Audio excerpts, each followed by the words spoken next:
You understand, sir? Article 32 as a free individual. I need physical या तो copy और I want digital. Why are we not allowed to take our phone upstairs? Why are we not getting a digital copy of the medical report? Delhi की सफदरजंग अस्पताल से एक बड़ी खबर सामने आई है।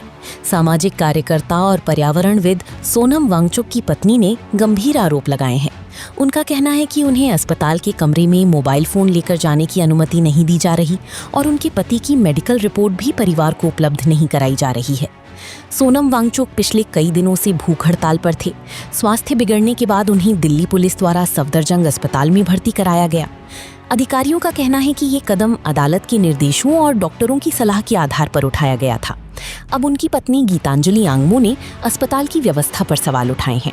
उनका आरोप है कि उन्हें मोबाइल फोन साथ ले जाने से रोका गया, मेडिकल रिपोर्ट साझा नहीं की गई और इलाज की प्रक्रिया में पारदर्शिता की कमी है। उन्होंने इन मुद्दों को लेकर अदालत का भी रुख किया है। वहीं अस्पताल और प्रशासन का कहना है कि वांगचुक की हालत को देखते हुए उनका इलाज जारी है और सभी कदम उनकी जान बचाने के उद्देश्य से उठाए गए हैं। इस पूरे मामले ने राजनीतिक और सामाजिक बहस को और तेज कर दिया है। कई सामाजिक संगठनों और समर्थकों ने भी अस्पताल में पारदर्शिता और परिवार को पूरी जानकारी दिए जाने की मांग की है। Why you not letting my phone to be taken up? You understand, sir? Article 32 as a free individual. पहले आप ये समझिए, आई एम प्रोफेशनल, मैं मरीज का इलाज। So please be professional. बाकी जो चीजें हैं वो रजिस्ट्रेशन की उनमें This is a fundamental right. आपका फोन यहाँ रखा जाएगा, मैं फोन नहीं रखने वाला नहीं हूँ, ना मैं रखूंगा, ना मेरा कोई इसमें मतलब। ठीक है, पुलिस बाहर लगी है, ये मैंने नहीं लगाई। जो भी हुआ है, मेरा जो काम है इलाज I need physical तो या आप तो उससे अगर copy उनके बारे में बात और I करेंगे, want मेडिकल digital. बारे में बात करेंगे, मैं कर सकता हूँ। बाकी चीजें I'm not answer. Sir, you got him on medical grounds here, Yeah. right? There is nothing नहीं. else happening. Why are we not allowed to take our phone upstairs? Why are we not getting a देखिए, digital ये copy of आपको the medical administration से report? पूछना पड़ेगा।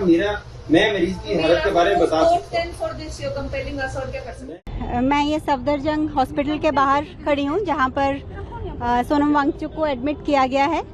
आज सुबह उन्हें जंतर मंतर की साइड से यहाँ पर लाया गया बिना उन्हें बताए या बिना मुझे बताए। और कल शाम को ही सफदरजंग के ही डॉक्टर्स ने उनका चेकअप किया था और सारे वाइटल्स नॉर्मल थे और पोटेशियम उनका 4.3 था शाम को 4:15 बजे। लेकिन अभी हमें कह रहे हैं कि पोटेशियम 2.9 हो गया है और लाइफ थ्रेटनिंग है। लेकिन जब हमने कहा कि रिपोर्ट दिखाइए, क्योंकि हम बिना रिपोर्ट के कुछ भी उनको देना नहीं चाहते हैं, मैंने क्लियरली ये कहा है कि कुछ भी ओरल या इंट्रावेनस बिना मेरी कंसेंट के उनको नहीं दिया जाएगा और जो भी दिया जाएगा वो रिपोर्ट के बेसिस पे दिया जाएगा। लेकिन वो हमें वो रिपोर्ट दिखा तो रहे हैं जिसमें 2.9 है उनका पोटेशियम, लेकिन दे नहीं रहे। तो इसीलिए ये ट्रांसपेरेंसी की वजह से मुझे ये ट्रस्ट में प्रॉब्लम आ रहा है। और ऊपर से अगर ये मेडिकल ही इशू था तो इतने पुलिस यहाँ क्या कर रही है? और सेकेंडली हमारा फ़ोन हमें क्यों नहीं ले जाने दिया जा रहा सोनम को?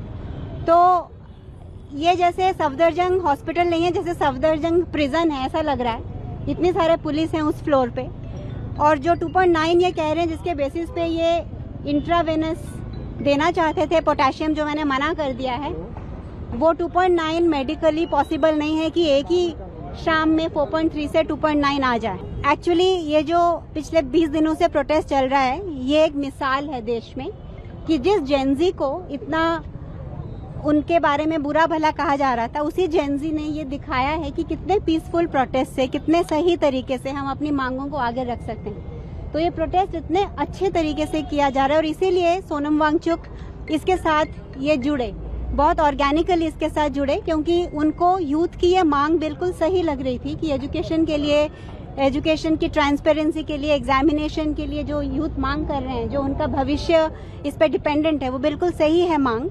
और जो ये यूथ मूवमेंट चल रहा था वो इसीलिए इसके साथ जुड़े ताकि ये गलत लोग इसका गलत इस्तेमाल ना करें, ताकि वो अगर इसके साथ रहेंगे तो वो इसको गाइड कर सकते हैं इस मूवमेंट को। और वही हमने देखा कि पिछले 20 दिनों में जैसे सोनम पहले अनशन करते आए हैं पीसफुल प्रोसेस से, किसी को बिना तकलीफ दे हुए, वैसा चल रहा है। तो इसीलिए कोई कारण नहीं है इनके पास कि मंडे की जो यात्रा है उसको रोक सकें। लेकिन ये जानते हैं कि अगर मंडे मॉर्निंग यात्रा जो निकलनी है, अगर वो निकलेगी तो वो जस्ट दिल्ली में नहीं निकलेगी, पूरे देश में निकलेगी, क्योंकि हर शहर ये प्लान कर रहा है कि वो उसी वक्त वो भी यात्रा करे। और अगर सोनम की तबीयत, मुझे तो नहीं लगता कि उसमें कुछ खराब है उनकी तबीयत, बिल्कुल ठीक है।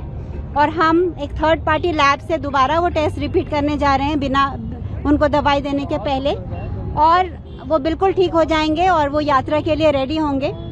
हाल ही में मैंने सुप्रीम कोर्ट में सोनम को बाहर निकालने का जो मुहिम चलाई थी, उसमें ये पता चल गया है कि हमारी जुडिशियरी जो है वो कॉम्प्रोमाइज्ड है, हमारी पुलिस तो कॉम्प्रोमाइज्ड है ही, हमारा मीडिया भी बहुत हद तक कॉम्प्रोमाइज है। लेकिन क्योंकि सोनम के जो 30 साल के उनकी काम रहा है और तपस्या रही है, उनकी एक इतनी इज्जत और प्यार है लोगों के उसमें कि हर, चाहे वो जुडिशियरी हो, चाहे वो पुलिस हो, चाहे वो मीडिया हो और चाहे वो एग्जीक्यूटिव हो या जो भी हो, गवर्नमेंट के दबाव में कुछ भी बेशक वो करें, लेकिन हर एक के ज़मीर में ये मूवमेंट को हेल्प करने का ही जज्बा रहता है, और जिसकी वजह से आज तक ये यहाँ आया है। हाँ, उस समय उनका फास्ट तुड़वाया गया था, पर इस बार मुझे नहीं लगता कि ऐसे होने की कोई संभावना है।